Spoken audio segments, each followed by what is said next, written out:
खम्मा गणिसा। आज राजस्थान की कला संस्कृति में जो अपने एक टॉपिक हुआ है लोक देवता और लोक देवियां। आप लोगों ने भली भांति पतो है कि अपनी संस्कृति रमाए लोक देवियां और लोक देवता ने अपन भगवान के बराबर तवज्जा दिया। उसी प्रकार इन देवताओं और देवियों से कई प्रकार की लोक कथाएं जुड़ी हुई है।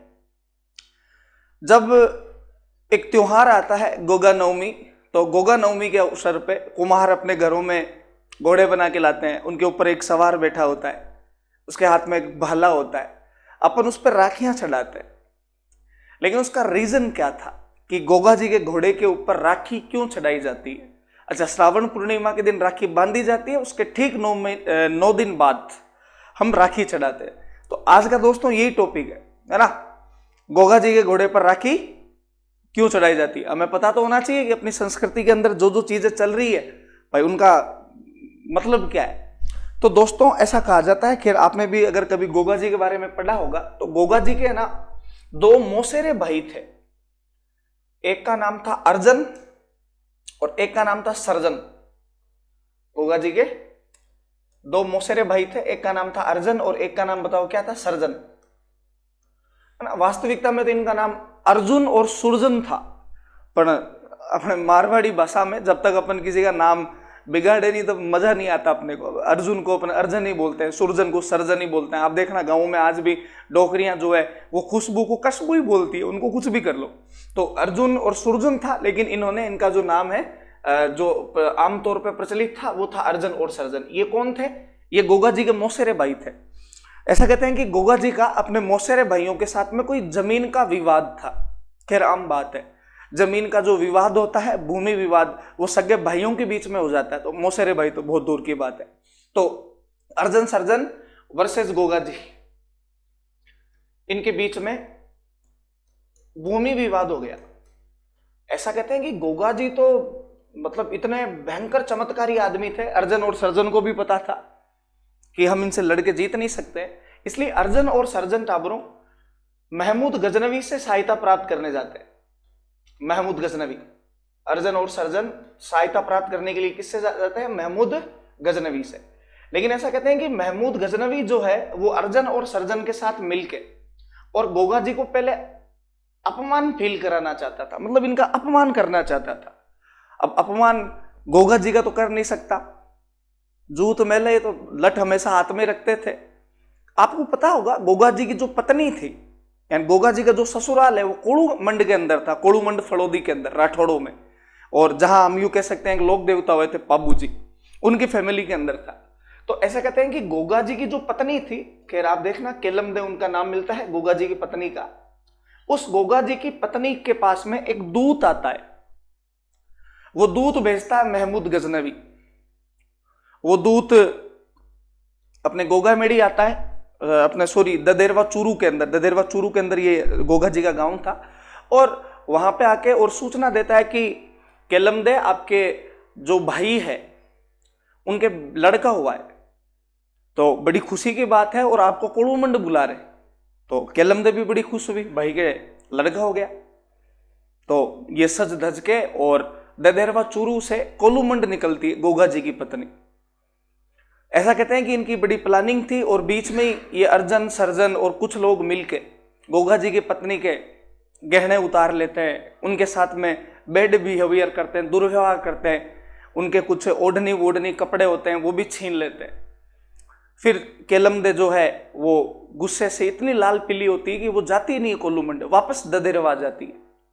ददेरवा आके और अपने महलों के अंदर रूठ कर बैठ जाती है।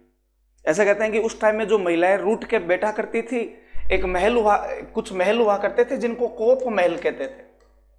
कौन सा महल?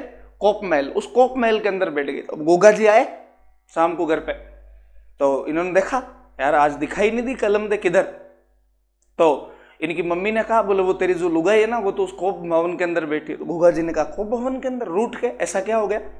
अभी तो मैंने कुछ गलती भी नहीं की, और अगर रूठ गई है तो फिर मैं मनाता हूं, है ना। एक गाना है अपने जैसे, तुम रूठा ना करो सनम मेरी जान निकल जाती है। गोगा जी वहां गए और वहां जाके और अपनी पत्नी से कहा कि क्या हुआ, इतने जो है वो मेरे से नाराज क्यों हो। तो उनकी पत्नी ने कहा कि मैं एक ऐसे कायर पुरुष की पत्नी हूं कि वो पति अपनी पत्नी की रक्षा नहीं कर सकता है। गोगा जी ने कहा देख डायरेक्ट बता हुआ क्या। बोले वो आपके जो मौसेरे भाई है ना अर्जुन और सर्जन, बोले मैं कोलूमंड जा रही थी, रास्ते में मेरे सारे गहने गहमटे छीन लिए और तो और मेरे साथ में बैड बिहेवियर किया, दुर्व्यवहार किया। गोगा जी को गुस्सा आया, है ना। अब वो था लुगाई पर इतनी बात आ जाए, लुगाई बोल दे मैं कायर की पत्नी, वो भी अपने मध्यकाल वाले काल में।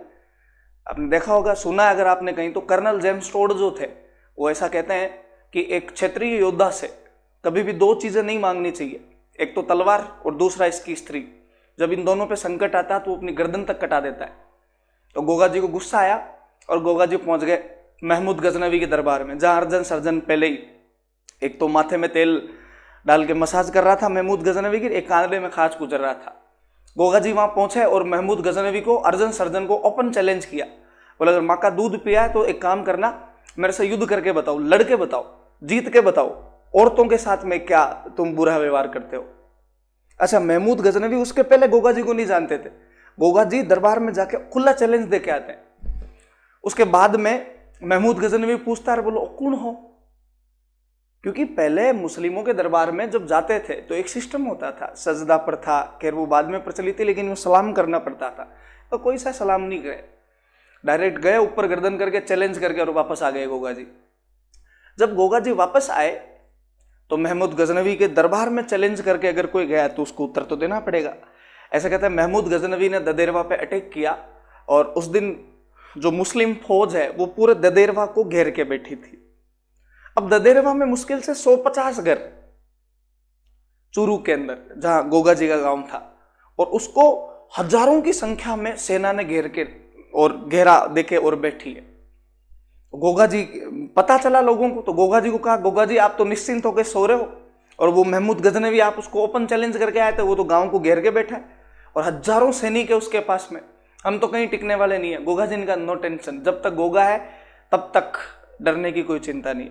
अच्छा, गोगा जी जो थे आपको पता होगा गोरखनाथ जी के आशीर्वाद से पैदा हुए थे, और ऐसा कहते हैं कि गोगा जी को ये कह रखा था गोरखनाथ जी ने कि तक कभी तेरे ऊपर अगर कोई परेशानी आए, आफत आए तो मुझे याद करना। गोगा जी ने आंखें बंद की और अपने गुरु गोरखनाथ को याद किया।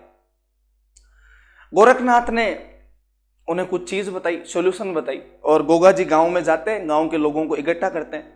आपको पता है 150 घर भी हो भले, लेकिन हर जाति के लोग गांव में निवास करते हैं।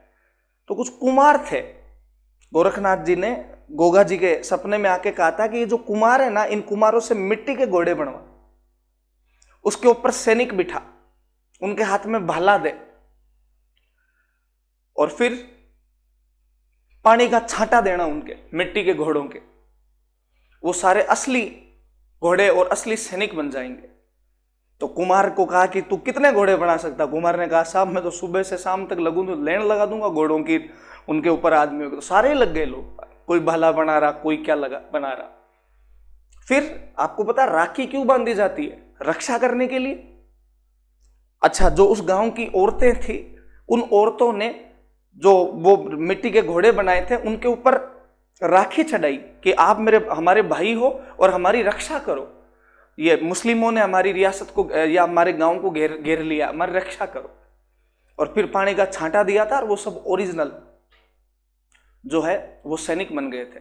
और फिर गोगा जी ने क्या भयंकर युद्ध किया था महमूद गजनवी के साथ में। महमूद गजनवी खुद कह के गया था कि गोगा जी जो है ना वो जिंदा पीर थे, जहर पीर अगर आपने सुना हो, क्योंकि मुसलमान देवताओं को पीर कहते हैं, और बोले जिंदा पीर। अक्सर पीर मरने के बाद में बनते हैं, लेकिन ये कौन से पीर थे? जिंदा पीर। ऐसा महमूद गजनवी कह के गया था गोगा जी के बारे में।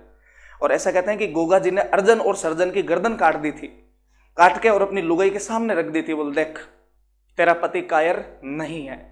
तो दोस्तों, इसलिए गोगा जी के जो घोड़े हैं उनके ऊपर राखी चढ़ाई जाती है। और भी आप हमारे चैनल से जुड़े रहिएगा, कंटेंट के भी डालते हैं, ऐसी कुछ हिस्टोरिकल कहानियां हैं, लोक कथाएं हैं, वो भी आप हमारे चैनल के माध्यम से आपको मिलती है। अच्छा कंटेंट भी मिलेगा, नो डाउट, है ना। आप देखना, चेक करना, इस वीडियो को शेयर करना। थैंक यू, धन्यवाद।